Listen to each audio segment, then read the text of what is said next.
තෙරුවන් සරණයි.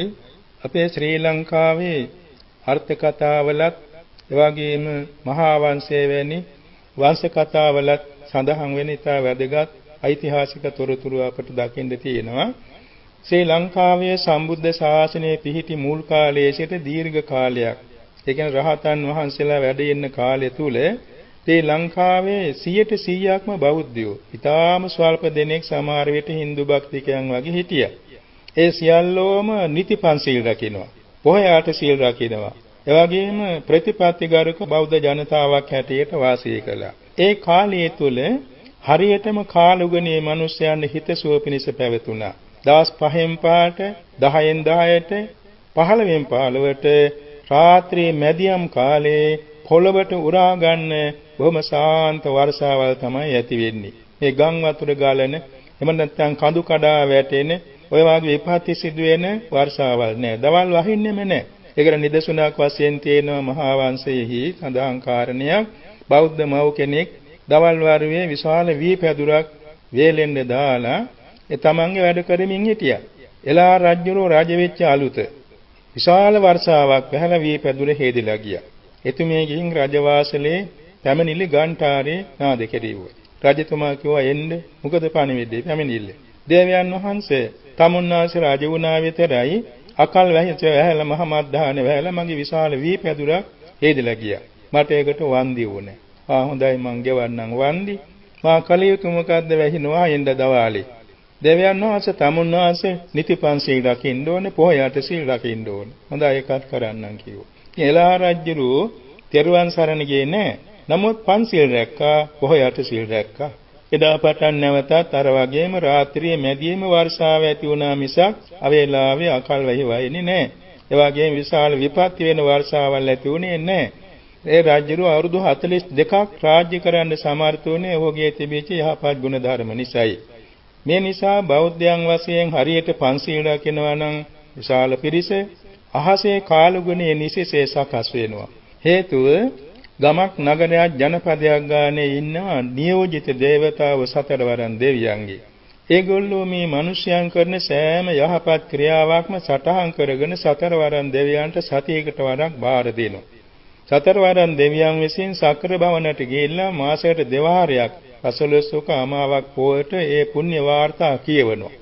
එයින් මේ දෙවි දේවතාවෝ පින්කම් අනුමෝදන් වෙලා සතරවරන් දෙවියන්ද සක්දේව රජ විධාන කරනවා ඒ පින්කම් කරන අයට ආරක්ෂාව සැලසාලන්න. සතරවරන් දෙවියන් නියෝජිත දෙවියන්ට නියම කරනවා. ඒ නියෝජිත දෙවියෝ සැබවින්ම තමා වාසය කරන ප්‍රදේශයේහි මිනිසයන්ට ආරක්ෂාව සැලසෙනවා. මිනිස්සු සියලු දෙනා දැන් ශ්‍රී ලංකාව කෘෂි රටක්නේ. ඒ නිසා එකම දවසේ කුඹුරු වල වැඩ පටන් ගන්න, එක දවසේ වපුරන්නේ, එක දවසේ පැහෙන්නේ. ඒ නිසා වර්ෂාවට අධිපති වස්සවලාක දෙවියන්ට විධාන කරනවා මිනිසයන්ගේ සස්්‍ය නිෂ්පාදනයට අවශ්‍ය හැටියට වර්ෂාපතනෙ ලබා දෙන්න කියලා. ඔය වස්සවලාහක, අබ්බවලාහක, වාතවලාහක, සීතවලාහක, උන්නවලාහක කියලා සතරවරන් දෙවියන්ගේ නියෝජිතයන් ඉන්නවා මේ මනුලොවට ඒ අවශ්‍ය දේ සම්පාදනය කර දෙන්න. සැබවින් මේක විශාල රාජධානියක් ඒ දෙවියන්ගේ. රාජ්‍ය පාලනයක්, සංවිධානයක්.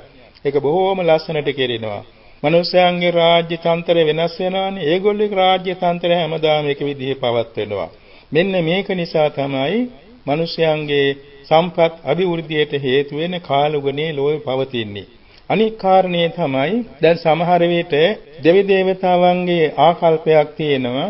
ඒ මිනිස්යන් විසින් වැරදි මඟ එවාගේ මහා සාපරාධයේ කටයුතු කරනවා නම් දෙවියන්ගේ ශාප වීම සිදු වෙනවා. දැන් සිදු වෙන කාරණයක් පින්නතුන් අහලා තියෙනවා. කල්යාණිතිස්ස රජ කාලේ නිකරුණේ කල්යාණිතිස්ස රහතන් වහන්සේ තෙල් කටාරමක දාලා ඝාතනය කෙරෙව්වා. මේ නික්ලේශී රහතන් වහන්සේ දෙවියන් කෝප වුණා. කෝප වෙලා අන්තිමේදී හත් ගව්වක් තරම් විශාල ප්‍රමාණයක් පටුනුගන් සිය ගණනාවක් මොහොතට යට කෙරෙව්වා දෙවි දේවතාවෝ.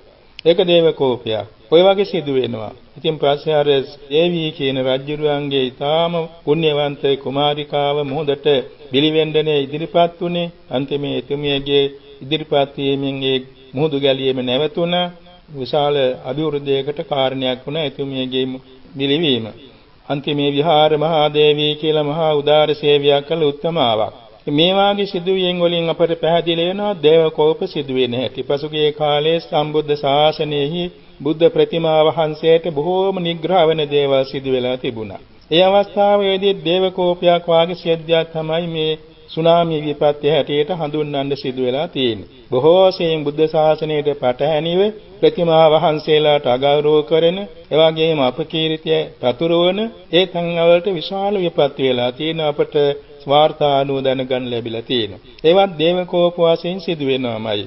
දේවකෝප සිදු වෙන්නේ මෙහෙමයි. මිනිස්යන්ගේ ගුණධර්ම අඩු වෙනකොට, අගුණධර්ම වැඩි වෙනකොට අර ආරක්ෂක දේවතාවන් අහක බලා ගන්නවා.